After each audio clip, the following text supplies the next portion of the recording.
कहाँ और कब आ रहे हैं श्री कल्कि? क्या ये मोक्ष दे सकते हैं?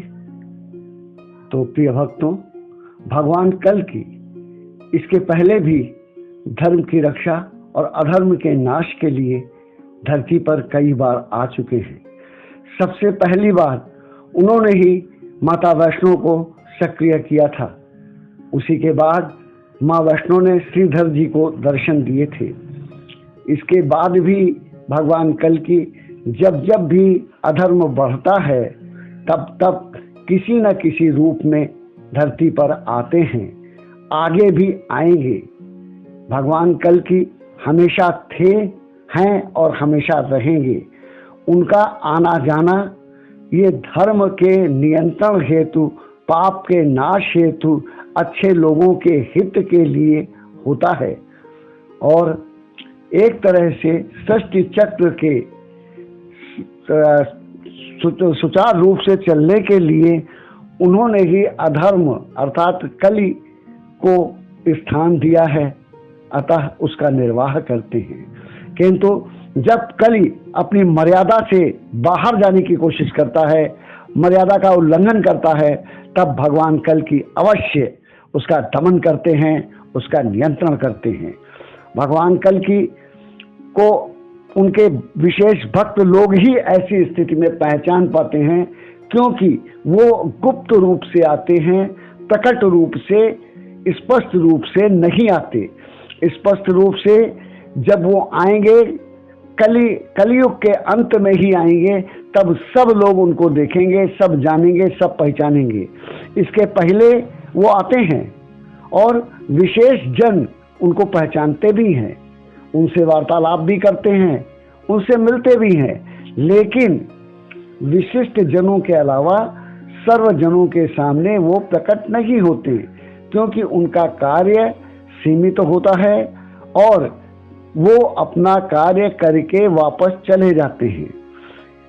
इस रूप में वो कैसे भी आ सकते हैं, किसी भी रूप में आ सकते हैं, लेकिन जब भी आते हैं पूर्ण सामर्थ्य के साथ आते हैं, शक्ति के साथ आते हैं और विश्व विजय करके, अपना मनचाहा स्थापित करके तब धरती से विदा होते हैं। प्रिय भक्तों, और एक बात ये जान लो कि कल्कि भगवान हैं, बार बार संपूर्ण रूप से उनका आना संभव नहीं होता है, उसकी आवश्यकता भी नहीं है, क्योंकि उनका अंश मात्र, उनका आभास मात्र सब कुछ करने में समर्थ है। अतः कभी कभी वे किसी विशेष जन को अपनी शक्ति दे देते हैं, अपना अंश दे देते हैं और उसी के द्वारा अपना कार्य करवा लेते हैं। तो प्रिय भक्तों, जो श्री कल्कि कलयुग के नियंत्रण हेतु आ रहे हैं, वो इसलिए आ रहे हैं कि इस समय धरती पर पाप ताप बहुत बढ़ गया है। इसे नियंत्रित एवं संतुलित करना परम आवश्यक है। अतः अपने वादे के अनुसार भगवान को यह करना ही होगा। वो सदैव वादा निभाते हैं। अब प्रश्न ये है कि वे कब आ रहे हैं, तो इस विषय में मेरी जानकारी के अनुसार वे 2040 से 2050 के मध्य भारत में और भारत में भी उत्तर प्रदेश में आ रहे हैं।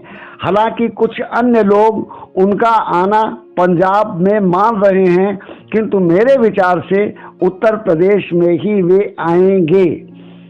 हाँ, एक बात और कि वे अंशाति अंश रूप में इसके पहले भी आ चुके हैं, आते रहे हैं और आते रहेंगे, लेकिन पूरे प्रभाव के साथ वो सन 2040 और 2050 के मध्य अवश्य आ रहे हैं, जो अकेले विश्व विजय करेंगे, विश्व को अपने अनुसार, अपने इच्छानुसार ढालेंगे, विश्व को अपने हिसाब से नियंत्रित करेंगे, चलाएंगे, विश्व विजयी बनेंगे और भारत को विश्व गुरु बनाएंगे। इसके बाद धर्म की स्थापना करेंगे, धर्म के अनुकूल, न्याय के अनुकूल राज्य चलेगा, संसार चलेगा। अब उनसे जुड़ा जो सबसे बड़ा सवाल है वो ये कि क्या कल की जी मोक्ष दे सकते हैं? तो मेरा विनम्र निवेदन है कि मोक्ष एक अति व्यापक शब्द है। इस व्यापक शब्द को जाने बिना इस विषय में तमाम प्रश्न अनुत्तरित ही रह जाएंगे या उनका उत्तर ठीक से नहीं होगा, भ्रामक होगा। तो भक्तों, बंधन एवं मोक्ष ये दो शब्द हैं। अतः जहाँ जहाँ भी बंधन है वहाँ मोक्ष संभव है, और जो संभव है वो होगा ही, क्योंकि संभव होते ही उसका होना तय हो जाता है। कभी ना कभी फिर वो होकर ही रहता है। अब बात आती है कि श्री कल्कि जी मोक्ष दे सकते हैं या नहीं। तो उत्तर है कि हाँ, वे अवश्य ही मोक्ष दे सकते हैं। वे मोक्ष क्यों नहीं दे सकते हैं? बिल्कुल दे सकते हैं, और मोक्ष देना उनका कार्य है। अच्छी गति देना, मोक्ष देना, स्वर्ग देना इत्यादि सब उनके कार्य हैं। किंतु जिसको मोक्ष देना है उसको बंधन का बोध आवश्यक होता है। तो प्रियजनों, भगवान कल्कि के बारे में आप निश्चित रूप से ये जान लें कि वे भगवान हैं, सर्वसमर्थ हैं, सब कुछ कर सकते हैं, और वे अपने धाम में बैठे बैठे ही सब कुछ कर सकते हैं। किंतु लीला के लिए, ताकि भक्तगण उनकी लीलाओं का गान करके, ध्यान करके इस संसार सागर से पार जा सकें, उनका कल्याण हो सके, इसलिए वे लीलावश धरती पे आते हैं और सब कुछ करते हैं। तो प्रिय भक्तों, आज बस इतना ही, फिर आगे। धन्यवाद।